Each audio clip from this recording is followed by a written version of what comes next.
Snow White and Seven Robots. Part 2. Guided by Spacebook, the flying fiend rocket zoomed through space to planet Smarty. It landed in the field where Snow White's robots were working.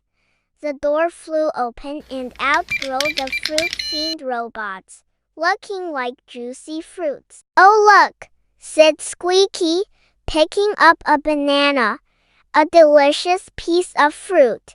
As he was speaking, the fiend split open the banana skin and fired a sharp dart straight at Squeaky so hard it bounced off his metal body and landed in the mud.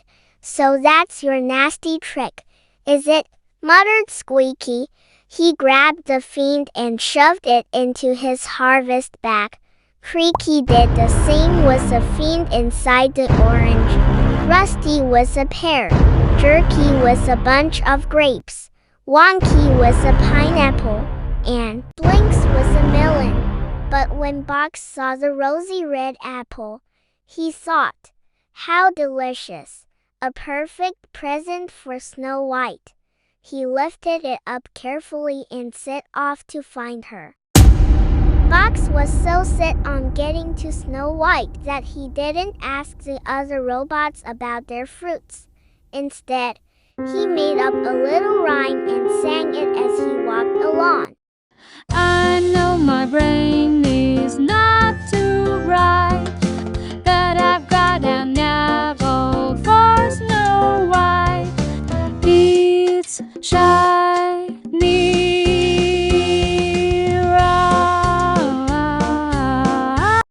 and rosy red, and it's hers." He was trying to think of something that rhymed with red when he saw Snow White chatting with the chief Calamuncher. "Hey, you guys," he called, grinning. "Look what I've found." "What a beautiful apple," Snow White said with a smile. Box blushed and offered it to her. "It's for you," he mumbled. "Oh, thank you, Box," said Snow White. She took the apple and turned it around in her hand to find the juiciest part. This was the moment the sneaky fruit fiend had been waiting for. It burst out of the apple and, with a wicked cry, fired its dart straight at Snow White's heart. When the dart hit her, Snow White gave a little cry. "What's the matter?" asked Box. "Is it the apple?" Snow White's eyes began to close. "Not apple," she yawned, "but something inside." Without another word, she fell to the ground, fast asleep. Box's green eyes were full of tears as he knelt beside her. "Wake up," he begged. "Please wake up." Snow White did not move. A horrid robot thing was hiding in the apple. The chief Calamuncher gasped. "Grab it, Box!" Box seized the apple fiend and stuffed it into his bag. The robots, the Calamunchers, and the holly grabbers all tried to wake Snow White. When she remained asleep, they laid her gently down on a bed of the softest stardust. Squeaky tugged Box's back and shook out the apple fiend. "What did you do?" he demanded. "I only fired my dart," it replied, "like the Star Queen ordered me." She dipped the dart in a sleeping potion. When it enters someone's heart, they fall asleep for 1,000 years. 1,000 years, howled Squeaky. Creaky, Rusty, Jerky, Wonky, Blinks, and Box. "Yes," said the apple fiend, "and the only way she will wake up before that is if someone pulls a dart out of her heart." "I'll do it," cried Box eagerly. He was keen to make up for his terrible mistake. "You can't," sneered the fiend. "The dart is invisible.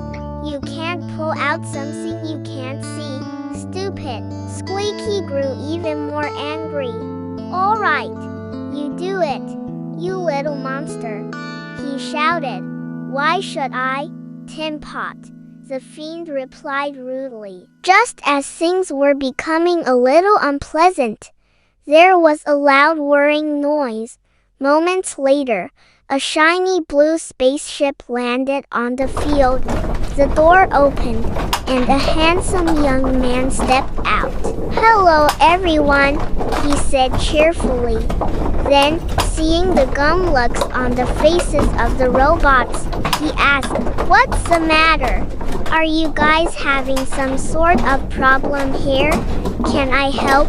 It was Prince Cosmos. After Squeaky had explained to the prince what had happened, he asked if he could see Snow White, lying there, fast asleep. She looked so beautiful. There must be a way to wake her, he said with a sigh.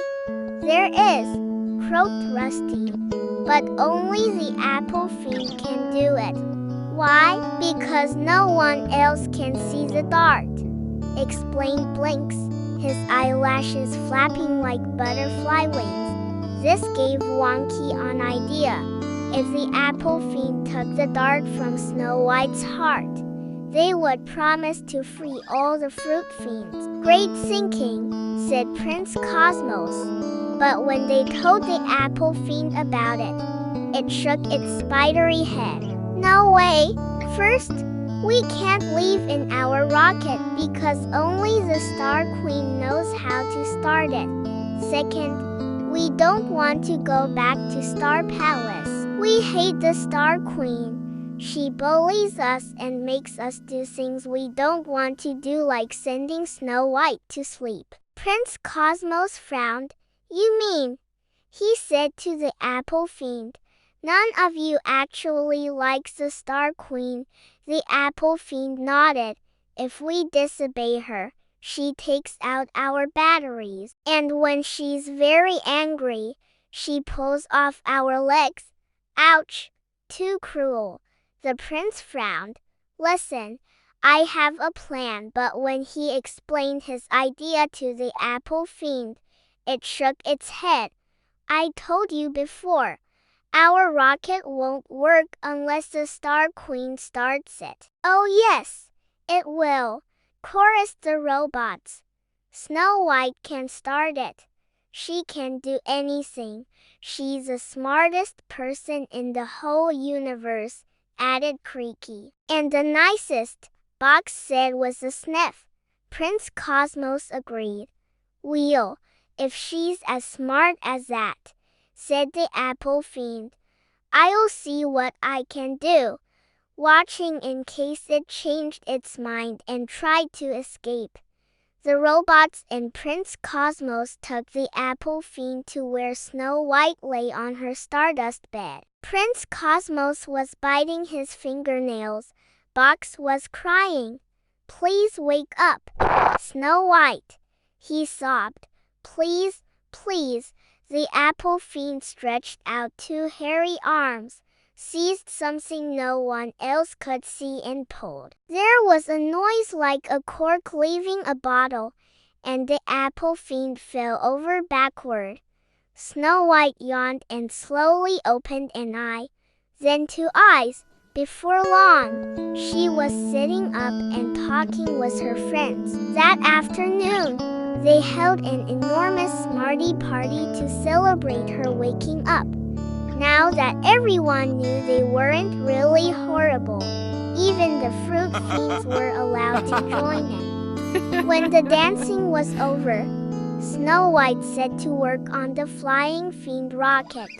Helped by Squeaky and Rusty, she quickly worked out how to start it. The Fruit Fiends climbed aboard, and Snow White switched on the engine. 5, 4, 3, 2, 1, take off. The rocket was soon out of sight and zooming back toward Star Palace. The Star Queen was waiting for her Fruit Fiend robots when they landed. What? She screamed. Why? And how? only I can start that rocket. I will explain, said the apple fiend calmly. It'd better be good, she snarled. The best. Best, she sneered. My view screen tells me I am always doing best of all. The apple fiend shook its head. I don't think so. Before we left, I heard it say Snow White was doing best of all. Liar! Howled the queen, her silver skin turning red with fury. No, replied the apple fiend. Doing best means being kind and helpful, not showing off and bullying people. The Star Queen had heard enough. She charged at the fruit fiends, threatening to remove each of their batteries and use them for spare parts in her washing machine. Help! Help! Squeaked the fruit fiends in a panic. They all fired their invisible darts, piercing her cruel heart. She closed her eye and slid to the floor. The evil Star Queen would sleep for thousands of years. Back on planet Smarty, Snow White and Prince Cosmos were digging and planting more seeds. But maybe it's time to continue my journey, he said after a few days. Where to? Asked Snow White. Actually, I'm not sure, he replied. I came here looking for you, and now that you've found me, she said, and smiled. Why don't you stay? May I? Of course, he did, and as far as I know, Snow White, Prince Cosmos, the 7 robots, the Koala Munchers, and the Holly Grabbers are still there, all very, very happy. The end. Come on, follow me for your bedtime story.